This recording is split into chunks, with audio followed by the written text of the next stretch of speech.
Sir आप मेरे आदर्श रहे हो। अरे भाई पूरी दुनिया में टाटा स्टील अपना प्रोडक्ट बेचती है, मेरे प्रोडक्ट को टाटा स्टील बेचती है। वाह बहुत ज़्यादा डेवलपमेंट हो रही है, वो तो हाँ। आपकी वजह से हो रही है और मुझे नहीं लग रहा कि ये सब चीज़ें किसी और प्राइम मिनिस्टर की वजह से हो नहीं रही है। नहीं नहीं, जम्मू कश्मीर के नौजवानों में बहुत ताकत है भाई। I actually came from US in 2014. And you left USA. Yeah, I left USA. I wanted to employ my own people. 2010 में होटल में रूम बॉय था, अभी मेरे पास करोड़ों की गौशाला का मालिक हूँ। फिर ये आलू से सोना तो नहीं बनाते, पर ये सोने की तरह ही आलू में आपके जो पीएम सम्मान निधि है वो तो हमारे लिए एकदम वरदान है।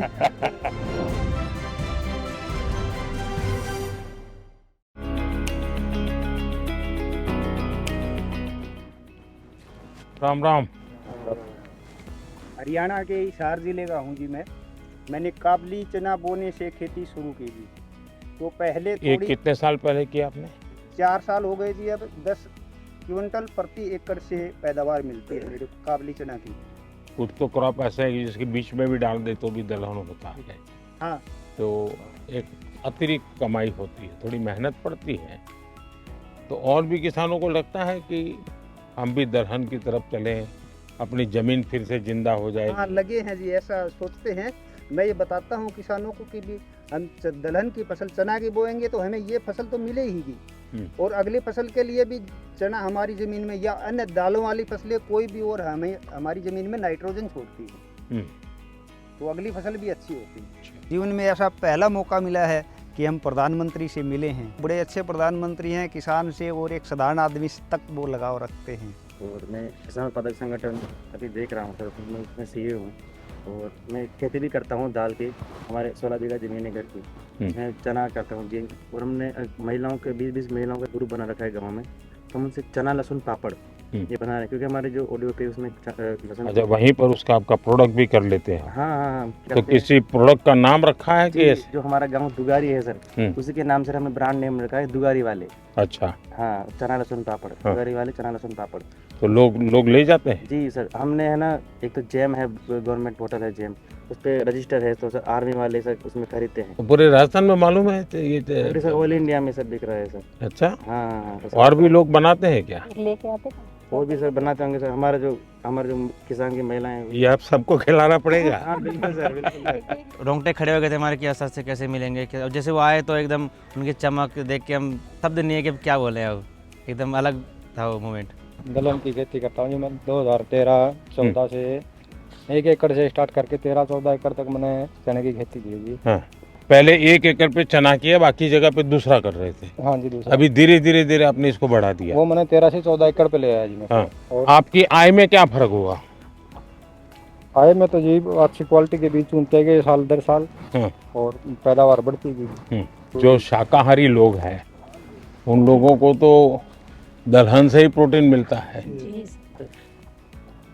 तो ऐसी स्थिति में आपको लगता है कि जब आप दलहन करते हैं तब सिर्फ अपने जेब भरते, ऐसा नहीं, आप समाज का भी बहुत बड़ा भला करते हैं। अभी हमारे खेत तो छोटे छोटे हैं, जोत बहुत छोटी होती है और उसके कारण कुछ भी प्रयोग करे तो बेचारा अकेला पड़ जाता है। लेकिन मान लीजिए आपने 200 किसान इकट्ठे किए और तय किया कि भाई हम 200 किसानों की जितनी जमीन भी है, 400 बीघा 500 बीघा जो भी है, एक या दो जो भी चीज तय करें वो ही करेंगे और फिर उसका बड़ा मार्केटिंग करेंगे। ऐसी तो क्या उसको किसानों को ज्यादा लाभ होता है? बिल्कुल होता है सर। हम लगभग 1200 एकड़ में रेसिड्यू फ्री फार्मिंग कर रहे हैं काबुली के ऊपर। तो जो पहले वो जो माल बेच रहे थे उनसे उन्हें काफी फायदा, यानी सब किसान अब मान गए हैं, उसके कारण आपको मेहनत भी कम पड़ती होगी, क्योंकि हमने एक ऐसा सिस्टम बना दिया। बीट जिले से। कहाँ से? बीट जिला। वहाँ तो पानी की दिक्कत रहती है। इसलिए आपने जो अभी धन धान्य की योजना चालू की है, इसलिए आपका बहुत सारा शुक्रिया। चलिए धन्यवाद। अब जैसे हम मिलेट के लिए लगे हैं सब जगह पे, जो पुरानी हमारे परंपरा थी, बाजरा हो, ज्वार हो, ये सारी चीज़ें, अब दुनिया में बहुत बड़ा मार्केट हो रहा है। और जहाँ पानी नहीं है ऐसी भूमि पर भी किसान अपनी कमाई कर सकता है। मिलेट भी बने। हाँ, मिलेट भी करते हैं। क्या क्या करते हैं उसमें? बाजरा है, ज्वार, बाजरा, ज्वार है। भगर, रावे, नाचनी, ऐसा वो अभी भी खाते हैं लोग? खाते हैं ना, अच्छा। सब खाते हैं। और इसी के साथ साथ जब हम कस्टमर को देते हैं, बॉम्बे में है, उन्होंने बातचीत इतनी की और ऐसा लगा कि ये कोई प्रधानमंत्री नहीं, हमारे घर के आदमी है। हमारे तरफ मैं अरहर की खेती करता हूँ, युवाओं को मैं बोलूँगा कि आप इसमें इंटरेस्ट दिखाइए, किसानों का भी फायदा होगा, आपका भी एज ए बिजनेस चॉइस रही। मैं एक समूह से जुड़ी हुई महिला हूँ। मैंने अभी 2023 में समूह ज्वाइन किया था और मैंने अपनी 5 बीघा खेती है, उसमें मैंने मूंग का उत्पादन शुरू किया। साहब, आपके जो पीएम सम्मान निधि है वो तो हमारे लिए एकदम वरदान है, बहुत बड़ा वरदान है हमारे लिए। आप जो हमें आपसे जो 6,000 साल का मिलता है, हमें उससे बहुत आसानी हो जाती है। जैसे कि समय समय पर हम उससे अपनी बीज लेना, जुताई कराना खेत का, वो तो हमारे लिए एक बहुत ही बड़ा वरदान है।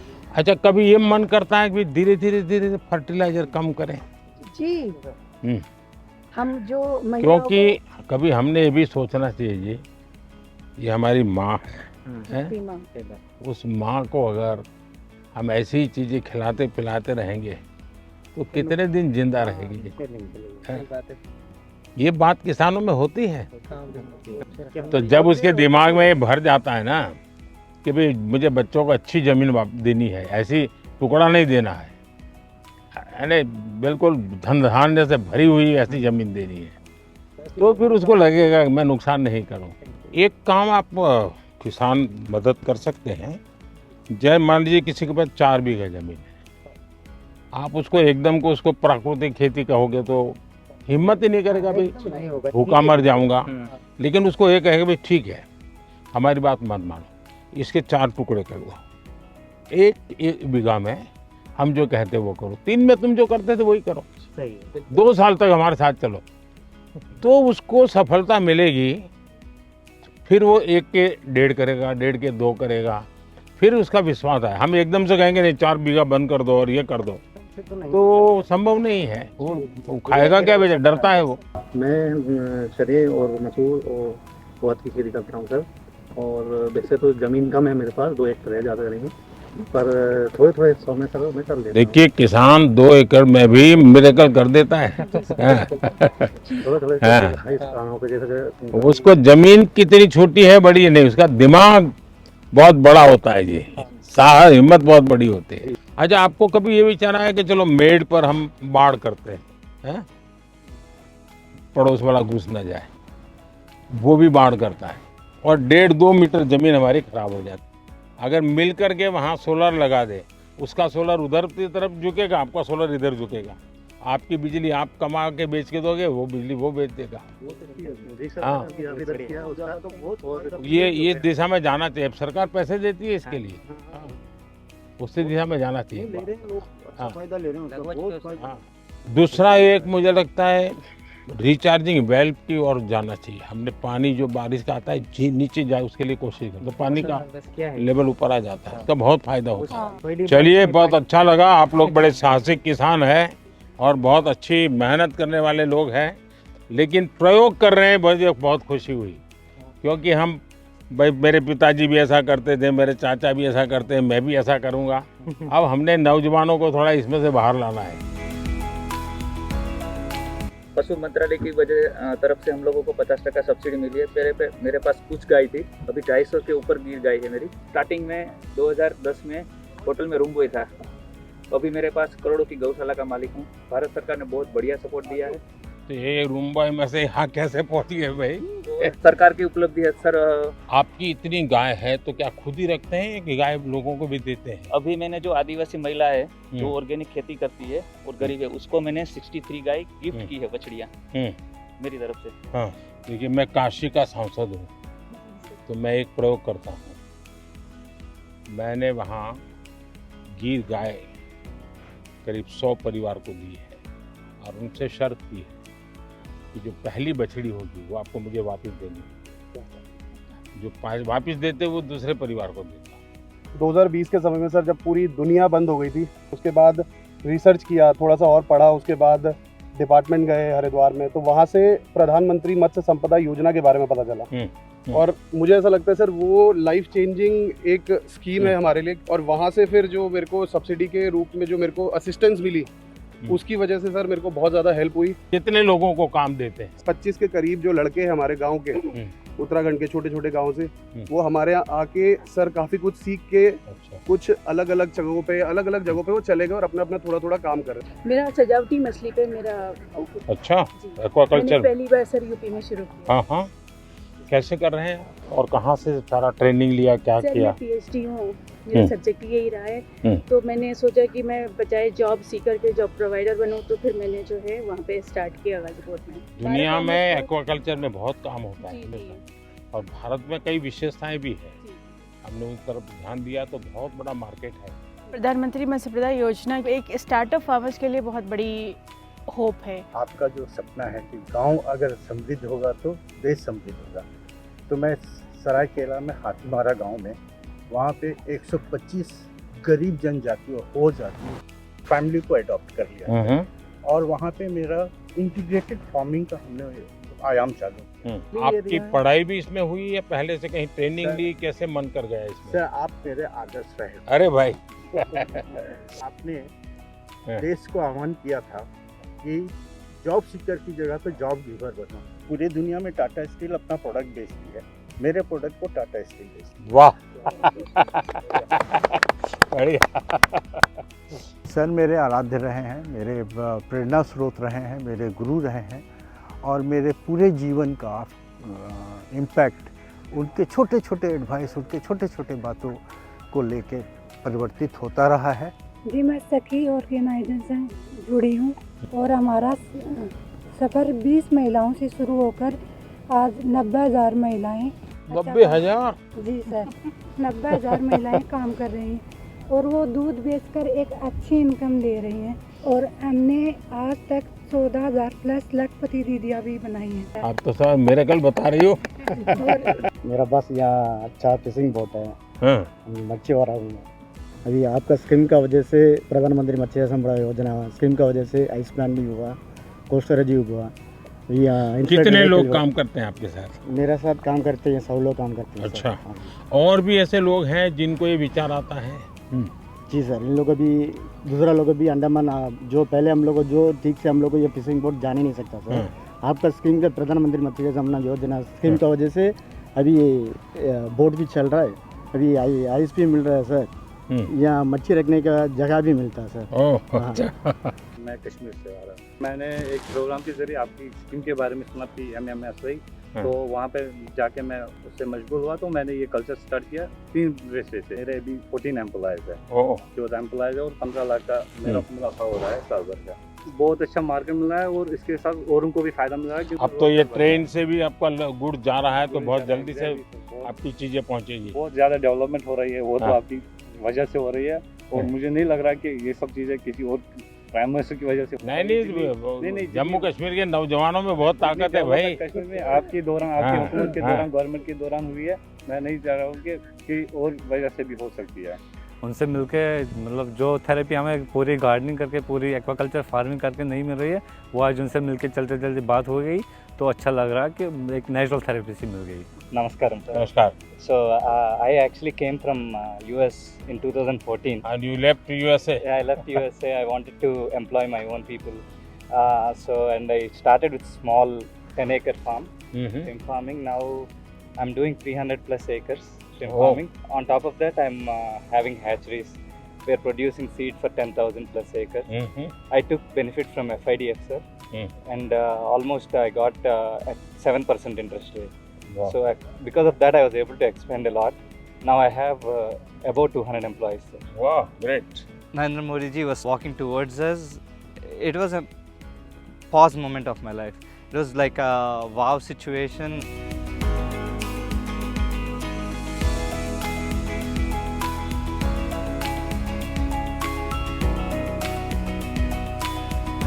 नमस्ते भाई। मैं गुजरात से अमरेली डिस्ट्रिक्ट के धारी FPO से हूँ। मेरा नाम भावना गोंडलिया और अभी मेरे FPO में 1700 फार्मर है और हमने सर लगातार 4 साल से 20% 1700 फार्मर? और कितनी जमीन होगी सबकी मिला करके? सर हम 1500 एकड़ जमीन में पूरा हमारा फार्मिंग कर रहे हैं। अच्छा। और 20% डिविडेंड 4 साल से लगातार दे रहे हैं सर, 200 करोड़ प्लस। उनकी अलग अलग फसल लेते हैं कि आपने तय की हुई फसल वो करके देते हैं? MSP का भी काम हम उसमें करते हैं और साथ में सर उसमें हम सबसे बड़ा अचीवमेंट है कि सरकार, भारत सरकार की जो स्कीम है ना गारंटी वाली, तो जब हमारे FPO के पास पैसे नहीं थे तो 2 करोड़ रुपए हमें बिना गारंटी के दिए गए, उनसे हमारा बहुत बड़ा अचीवमेंट हुआ। नमस्कार प्रधानमंत्री जी, मेरा नाम सुनील कुमार है, मैं जैसलमेर राजस्थान से हूँ। हम ज़्यादातर काम IPM जीरे में करते हैं, इंटीग्रेटेड पेस्ट मैनेजमेंट, ऑर्गेनिक जीरा। अच्छा। तो सर मेरे FPO के अंदर 1035 किसान हैं, जिसमें से 60 अब जीरा वाले हैं। जीरा और इसबगोल। जीरा का मार्केट कहाँ है? सर अभी जो हम भेज रहे हैं ना सर, गुजरात के अंदर अलग अलग एक्सपोर्टर्स को देते हैं, तो वो फिर उनको लेके जाते हैं। कभी किसी ने इसबगोल का आइसक्रीम बनाया है क्या? नहीं। सोचिए, बहुत बड़ा मार्केट हो सकता है। जैसे उन्होंने वैल्यू एडिशन के बारे में बोला, उन्होंने जैसे एक छोटा सा आइडिया दिया, अब उनके दिमाग में कहाँ से आया, पर आइसक्रीम आज तक हमने भी नहीं सोचा, पहली बार सोचा है। अब इसके ऊपर विचार करेंगे और ज़रूर कुछ करेंगे। मैं सर धर्मेंद्र कुमार मौर्य, मिर्जापुर, जो आपका संसदीय क्षेत्र वाराणसी है उसके बगल का जिला है। अब मिलेट्स पे हम लोग काम कर रहे हैं। जी सर, जिसमें उसका पैकेजिंग वगैरह करके ब्रांड करके बिक्री होती है। हम डिफेंस में NDRF को भी सप्लाई दे रहे हैं सर, हमारा उनके साथ MOU है सर। जी मेरा नाम फयाज अहमद है, मैं कश्मीर से हूँ। तो हम एप्पल का बात करते हैं। एप्पल वाले हैं? एप्पल वाले हैं। अब तो आपको एप्पल ले जाने के लिए गाड़ी मिल गई है। हाँ गाड़ी तो मिल गई है। 60,000 टन आपके फल सब्जी फूल रेल मार्ग से यहाँ पे दिल्ली में पहुंचे? दिल्ली में पहुंच गए, बाकी जगहों पे पहुंच गए। ये बहुत बड़ा काम हुआ है जी, लेकिन ट्रकों में बहुत टाइम लगता है। मेरा नाम आसिफ है, मैं जबलपुर मध्य प्रदेश से। सर हम एरोपोनिक्स के थ्रू पोटैटो सीड्स बनाते हैं। ऐसा ही? हाँ सर, ये वर्टिकल फार्मिंग है, हॉरिजॉन्टल करते हैं। ये सर पोटैटो सीड्स हैं। सर ये आलू से सोना तो नहीं बनाते, पर ये सोने की तरह ही आलू में, क्योंकि इसी को फिर हम फील्ड में मल्टीप्लाई करते हैं और किसान अपनी खुद की अब ऊपर करते हैं जी सर, आलू। सर लटकते हुए आलू होते हैं सर इसमें। मतलब ये जैनियों के लिए है, ये जैन आलू है। अगर वो जमीन में है तो जैन खाते नहीं, बाहर है तो खाते। नरेंद्र मोदी जी से जब मिले तो उनको हमने ये मिनी ट्यूबर्स दिखाया, उन्होंने ये आलू देखा, उन्होंने उनको इस बारे में पता था हॉरिजॉन्टल फार्मिंग और एरोपोनिक्स के बारे में, तो उन्होंने देखते ही बोला कि ये तो जैन आलू है। उन्होंने हमें इस जैन आलू की उपाधि दी है इस आलू को। नमस्कार, मेरा नाम मोहम्मद असलम है, मैं 12 जिले से हूँ। गार्लिक बेस हमारा कहाँ से है? 12 जिले से, राजस्थान। 12 राजस्थान। हाँ सर, गार्लिक का जो हमारा हब है, गार्लिक में हम उसका वैल्यू एडिशन कर रहे हैं, पाउडर, पेस्ट, और ये अभी एक्सपोर्ट का भी हमने लाइसेंस का अप्लाई कर। अभी मुझे एक नौजवान मिला, बोले हम बेसन और लहसुन का पापड़ बनाते हैं। सर मेरा आपको बताते डॉक्टर सूर्य ने मन की बात में आपसे सम्मानित भी हुए। वाह चलिए, बहुत बहुत धन्यवाद भाई।